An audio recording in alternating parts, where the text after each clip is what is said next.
Tired of your car insurance rate going up, even with a clean driving record? You're not alone. That's why there's Jerry, your proactive insurance assistant. Jerry compares rates side by side from over 50 top insurers and helps you switch with ease. Jerry even tracks market rates and alerts you when it's best to shop. No spam calls, no hidden fees. Drivers who save with Jerry could save over $1,300 a year. Switch with confidence. Download the Jerry app or visit jerry.ai/Libsyn today. That's JERRY.ai/LIBSYN. For the passion that ignites the sound and the joy of music all around. For every note your students play, let the learning lead the way. It's the Music Educator Podcast. The Music Educator Podcast. Welcome to the Music Educator Podcast. I'm your host, Bill Stevens, and this is Season 7, Episode 16. What great music teachers notice. The craft knowledge that changes everything. There's a moment that happens in music teaching when you begin to realize that this work is about a whole lot more than knowing the notes on the page.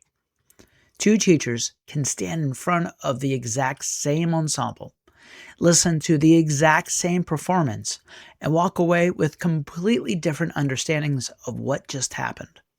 One teacher might think, that went pretty well, whereas another teacher might hear something very different.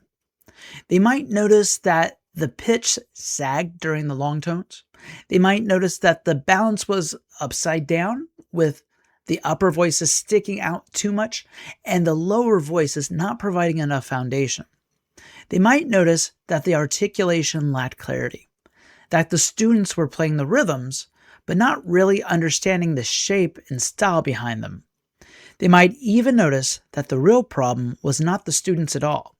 It was the sequence of instruction, the pacing of the rehearsal, or the fact that too many corrections were being made without enough clarity. That is craft knowledge. It is the deep, practical, experience-shaped knowledge that helps a music teacher know what to listen for, what matters most, and what caused the issue, and what needs to happen next. And the truth is, that kind of knowledge is not always flashy. It does not always show up in a concert program, on a resume line, or in a social media post. But it is often the very thing that separates a teacher who is simply getting through rehearsal from a teacher who truly is shaping musical growth. In this episode, we are going to talk about what great music teachers notice, why that matters so much, and how developing your knowledge of the craft can completely change the way you teach. So whether you teach band, choir, orchestra, guitar, or even general music, this episode is for you. Now, let's get into it. I can still remember phrases in my teaching career when I would listen to an ensemble and think, that was not bad. We're getting there. And in some ways, we were getting there. The students were playing, the group was moving forward, and the rehearsal was active. On the surface, it felt like progress. But over time, I began to realize that surface level progress and deep musical progress are not always the same thing. Sometimes a group sounds decent enough that you can even fool yourself into thinking the rehearsal is going better than it really is.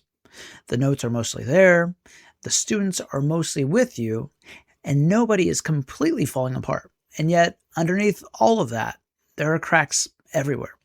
The tone is thin, the pitch is unstable, the articulation is inconsistent, the melody is not clearly rising above the texture, the bass line is not supporting the group, and the students may even be following directions, but not truly understanding what they are trying to create.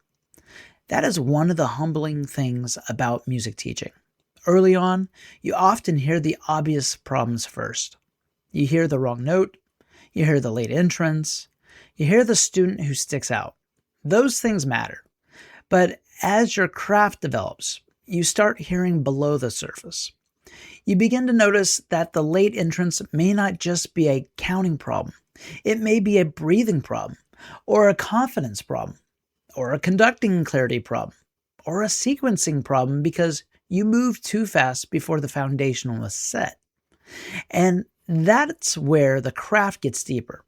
And honestly, I think that this is one of the reasons music education is such a demanding profession. We are not just teaching content. We are constantly diagnosing. We are listening, analyzing, prioritizing, adjusting, and really just trying to do all of that in real time with a room full of students looking back at us. That takes knowledge, but more specifically, it takes knowledge of the craft. Not just musical knowledge in the abstract, not just knowing terminology, not just having played your instrument well. And I'm talking about the kind of knowledge that helps you hear what matters, identify why it matters, and respond in a way that actually improves the ensemble. That kind of growth does not happen all at once. By no means. It develops over years of listening, reflecting, and making mistakes, and slowly learning what to pay attention to. And I think that is encouraging because it means that this is something we can all continue building. One of the clearest signs of growing craft knowledge is this. Great music teachers notice sound at a deeper level. Not just whether the ensemble played the correct notes, not just whether they made it from the beginning to the end. They notice the actual quality of what is coming out of the room. They notice whether the sound is centered or spread, whether it is supported or thin, whether it has shape, depth, and intention, or whether it is just noise that happens to be mostly correct. And I think this matters because in music education, it is very easy to confuse activity with achievement. A group can be busy and still not be improving. A rehearsal can be full and still not be focused. And a performance can survive and still not be musical. Teachers with real craft knowledge develop ears for the details that shape the quality of the ensemble. They notice tone quality first. Is the sound characteristic? Is it stable? Is it controlled? Is the air doing what it needs to do? Is the student producing the kind of sound that actually matches the instrument, the voice, or even the style? Then they notice intonation. Not just was that note sharp or flat, but is the pitch center stable across the phrase? Does the group stay supported as the dynamic changes? Do students lose pitch as they get softer? Or are they listening down to the lower voices or only hearing themselves? Then comes balance and blend. This is a huge one. A developing teacher may hear that everybody is playing. A stronger teacher hears whether the right people are being heard. Is the melody clearly present? Is the bass line giving the ensemble foundation? Is the harmony supporting instead of covering? Are the upper voices too bright and too dominant? Are the lower voices giving enough depth to the sound? That is not a small difference. That is craft. And then articulation. A skilled teacher hears whether the style of the note matches the intent of the music. Is the front of the note clean? Is the length consistent? Are students playing tenuto like tenuto? Accents like accents? And staccato like staccato? Or are all articulations starting to sound basically the same? This is where music teaching becomes so much more than note correction. You are not just fixing mistakes, you are shaping sound. And the more your craft grows, the faster you begin to hear those things. You stop listening only to what is wrong in the most obvious sense, and you start listening for what is missing in the musical result. That is a big shift. Because once you start hearing sound this way, your rehearsals change. Your comments get more precise. Your priorities get clearer, and your students start learning that music is not just about getting through the piece. It is about creating something that actually sounds intentional, alive, and artistically true. One of the biggest shifts in craft knowledge is learning to hear a problem and then ask a better question. Not just what went wrong, but why did that go wrong? That is where a lot of teaching power lives. Less experienced teachers often correct the symptom. They hear something off, they stop the group, and they name the surface problem. That was flat, or that rhythm was late, that articulation was unclear, or that entrance was messy. And sometimes that's true, but if we stop there, we may not actually solve anything, because the flat pitch may have been caused by weak air support, or the late rhythm may have come from students not subdividing internally.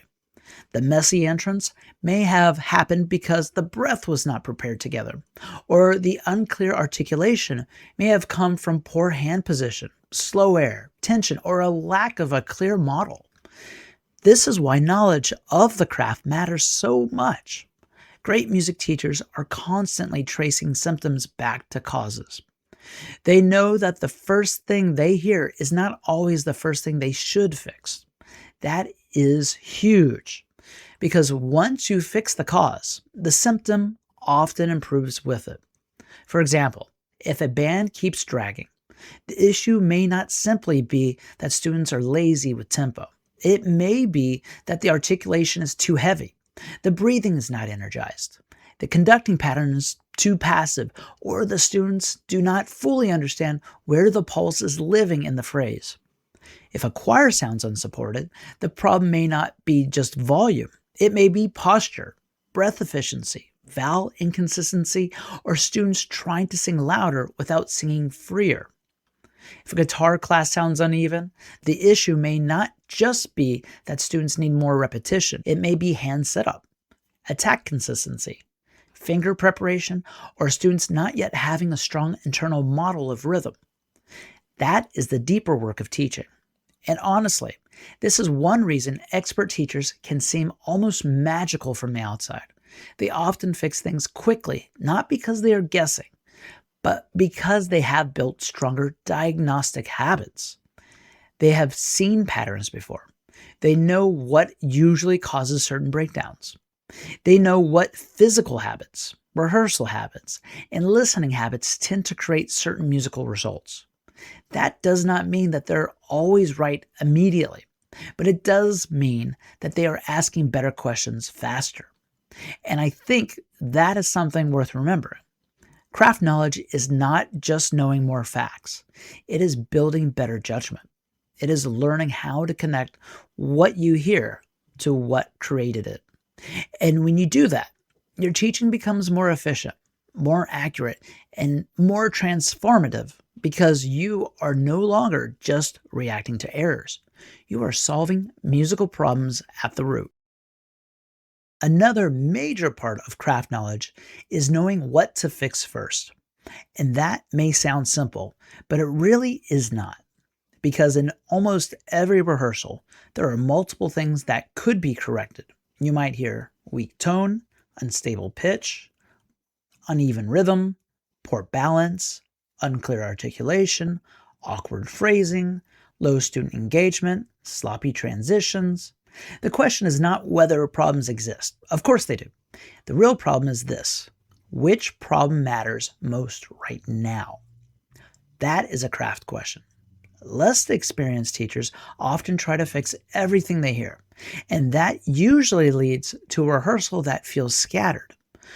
The group stops too often. The comments pile up.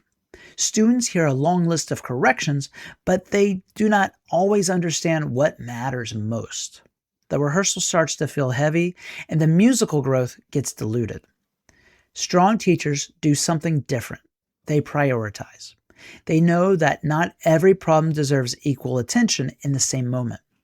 They understand that some corrections are surface corrections, while others unlock everything underneath them. For example, if the tone is unsupported, fixing a tiny articulation detail may not be the best first move.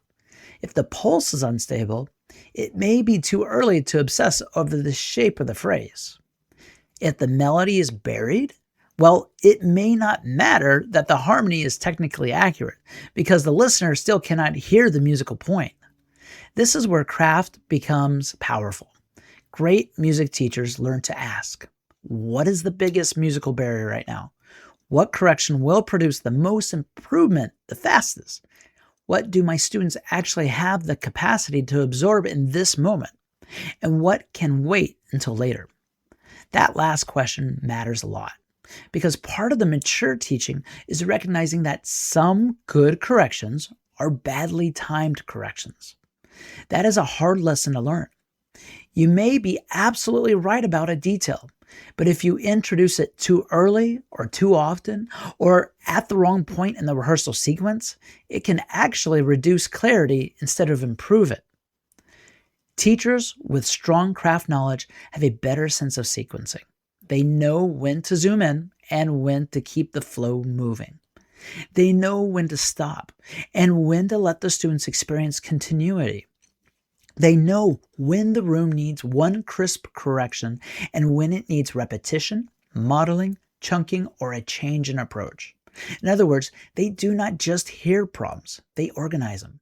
And that is one of the hidden superpowers of great teaching, because students do not just need accurate feedback. They need feedback in an order that helps them succeed. That means the teacher has to decide what comes first. Sound before polish. Foundation before finesse, clarity before complexity. That is craft knowledge in action. And the more you grow in this area, the more your rehearsal starts to feel purposeful instead of reactive. You stop chasing every issue and start leading the room with intention. So what does this actually look like in a real teaching scenario? Let's bring this down to the classroom level, because knowledge of the craft is only valuable if it helps us make better decisions with real students in real time. So in a band rehearsal, craft knowledge may show up when the ensemble is playing with decent accuracy, but the sound still feels top-heavy. A less experienced ear may simply hear that everyone is participating. A stronger teacher notices that the upper voices are dominating. The bass line is not providing enough weight, and the overall ensemble sound has no real foundation. The teacher knows not just to say, play softer or balance better, but to guide the group toward a specific sound concept. More bass, more support, more depth, clearer melody presence. That is craft. In an orchestra setting, the same kind of knowledge may show up a little differently. Maybe the group is together rhythmically, but the tone lacks core and the phrase feels emotionally flat. A strong teacher may notice that bow distribution is inconsistent, that students are not using enough weight or speed to sustain the sound, or that the musical line is being broken apart because students are only thinking one note at a time. Again, that is more than error correction. That is noticing what is underneath the result. In a choir rehearsal, craft knowledge may show up when a director realizes that what sounds like a pitch issue is really a vowel issue, or a breath issue, or a posture issue.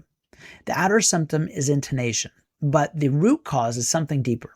A skilled teacher hears that and adjusts the instruction accordingly, instead of just saying, that was out of tune. They give the choir something actionable, and that changes the mechanism behind the sound. In a guitar class, a teacher with craft knowledge may hear uneven rhythm and understand that the problem is not simply that students need to focus more. It may be that their hand preparation is inconsistent. It may be that the strumming motion is ineffective. It may be that the students do not yet have a strong internal pulse. So instead of just demanding clearer playing, the teacher slows down the task, isolates the motion, models the feel, and builds the rhythm from the outside. And honestly, this is why knowledge of the craft matters across all musical settings. The surface details may change from ensemble to ensemble, but the deeper habits are similar. So, strong music teachers learn to hear the real problem, identify the likely cause, prioritize the most important fix, and respond with instruction that actually changes the result. That is true in band. It's true in orchestra. It's true in choir. It's true in guitar. And it's true in general music as well. The details of the craft may look different depending on the classroom, but the thinking underneath it is remarkably similar. And that is what makes this such an important professional idea. Craft knowledge is not just a collection of tricks. It is a way of seeing, hearing, and responding that travels with you into every teaching situation. There is an old truth in music that still applies to teaching today. Mastery is often revealed in what a person notices. The great conductors, performers, composers, and teachers throughout music history were not just talented. They were deeply attentive. They heard details other people missed.